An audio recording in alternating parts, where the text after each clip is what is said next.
Hello दोस्तों, नमस्ते, प्रणाम। आप लोग कैसे हैं? आशा करती हूँ बहुत ही अच्छे होंगे। नेहा भोजपुरिया ब्लॉग में आप सभी का बहुत बहुत स्वागत है। आज मैं लेके आई हूँ आप लोग के बीच एक बहुत ही प्यारा से चुटकुल्ला से लावा भुजाई गीत। ये गीत नेहा भोजपुरिया ब्लॉग पे तो डलेगा ही, और संगीता अवधी गीत पे भी डलेगा। तो आप लोग दोनों चैनल को अपना प्यार दुलार आशीर्वाद दीजिए दोस्तों, प्लीज़। आप लोग के प्यार दुलार आशीर्वाद का हमें बहुत ज़्यादा ज़रूरत है, तो आप लोग अपना आशीर्वाद दीजिए, अपना प्यार। और हमारा गीत जैसा भी लगे कमेंट के माध्यम से आप लोग ज़रूर बताइए। कमेंट करना ना भूले, कमेंट करके ज़रूर बताइए गीत कैसा लगा। संगीता अवधी गीत पे आप लोग ज़रूर आइए, और नेहा भोजपुरिया चैनल को भी आप लोग आगे बढ़ाइए।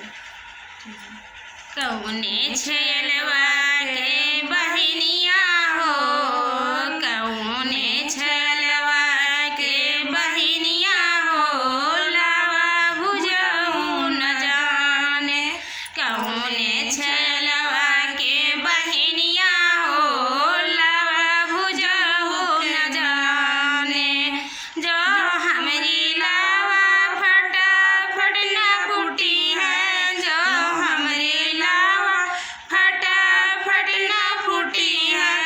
सोई बनौआ के सजरिया हो, लावा भुजहु न जाने।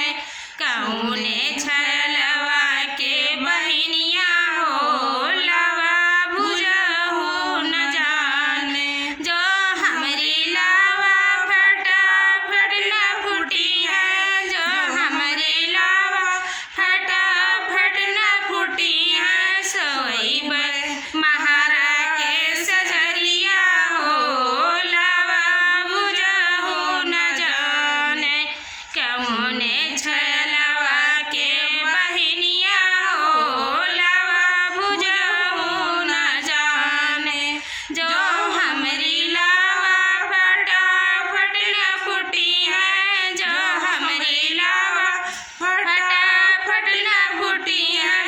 सोई धोबिया के सजरिया हो, सोई धोबिया के सजरिया हो, लावा भुजहु न जाने।